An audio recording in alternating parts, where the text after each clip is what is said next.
ইতিমধ্যেই আপনারা সবাই জানেন, এইখানে যারা যারা বক্তৃতা করেছেন তারাও বলেছেন বাংলাদেশের গণতন্ত্রের আকাশে, নির্বাচনের আকাশে এখন একটা কালো মেঘ দেখা দিয়েছে।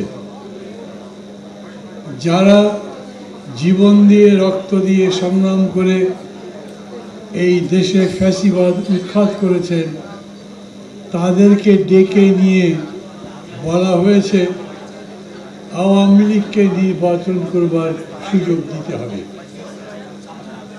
তার চাইতে বড় কথা হলো বলা হয়েছে ওদের সাথে পারলে একটা সমঝোতা করো। সমঝোতা মানে কি? আসন ভাগাভাগি করবে, তার মানে আগের মতো ভোট হবে। কথা সোজা সাপটা বললে একটা, আর কথা যদি ভেতর থেকে বোঝার চেষ্টা করে তাহলে তার মধ্যে মানে আর একটাও হতে পারে। আমার খুবই অবাক লাগে, আওয়ামী লীগের সাহস হয়নি এখনো বাংলাদেশের রাজনীতিতে অনুপ্রবেশ করা। ওরা রাজনৈতিক তৎপরতা শুরু করেনি।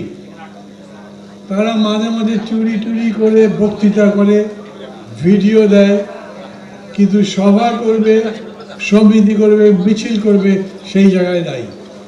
তারা নিজেরা রাজনীতি করছে না। আমাদের এখানে ছোট বড় কিছু কিছু মানুষ তাদের নিয়ে এত কথাবার্তা বলছে যে তাদের নিউজ পত্রিকায় ছাপা হতে শুরু করেছে। তাদের তৎপরতায় আওয়ামী লীগ এখন আবার বাংলাদেশের রাজনীতিতে প্রাসঙ্গিক হয়ে যাচ্ছে। আমি প্রথমত বাংলাদেশ সরকারের কাছে বলতে চাই, ব্যক্তিগতভাবে আমি আমার দল খুবই উদ্বিগ্ন।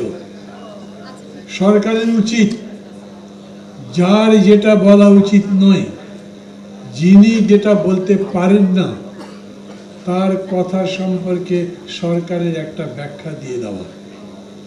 আইএসপিআর এর কথা বলা উচিত। এরকম করে অনধিকার চর্চা করার কোনো দরকার নেই। বিশ্বমানের থার্মিক্স রড, সালাম স্টিল থার্মিক্স, দেশের একমাত্র থার্মিক্স রড। আমি মনে করি আমাদের প্রত্যেকের এখন সজাগ হওয়া দরকার। আমরা নির্বাচন চাই কেন? এমন নয় ডক্টর ইউনূস বা কারো প্রতি আমাদের বিদ্বেষ আছে। আমরা মনে করি নির্বাচন ছাড়া গণতন্ত্র হয় না। আমরা মনে করি যত তাড়াতাড়ি নির্বাচন হয় তত তাড়াতাড়ি গণতন্ত্রের পথ সুগম হয়। নির্বাচনের কথা বললেই যদি কেউ এরকম করে মনে করে ওদের ক্ষমতার খুব লোভ, তাহলে যারা নির্বাচন দিতে দেরি করেন তাদেরকেও তো সেই একই অভিযোগ করা যায়।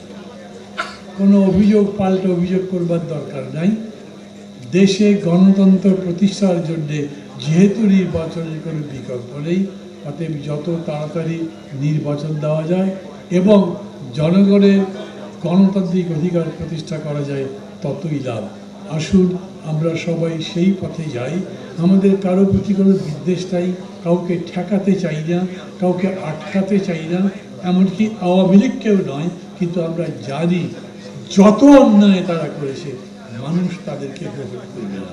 আমরা এটাও জানি যেই প্রধানমন্ত্রী বক্তৃতা করতে পারেন আমি এত উন্নতি করেছি যে আমার পিয়নের 400 কোটি টাকার সম্পদ আছে। ভেবে দেখেন, প্রধানমন্ত্রী এইটুকু বিবেচনা বোধ নাই যে 400 কোটি টাকা লুট না করে কোনোদিনই কামাই করা যেতে পারে না। উনি তার পক্ষে কথা বলেছেন। বলেন ও তো হেলিকপ্টারে চড়ে বাড়ি যায়, লজ্জা করে না? ওই কাহিনী বলবার পরে এখন এসে মানুষকে তো বলতে হবে যে ওই হেলিকপ্টার চড়া তার জন্য জায়েজ, ওই 400 কোটি টাকা বানানো তার জন্য ন্যায্য আছে, বলতে পারবে না তারা।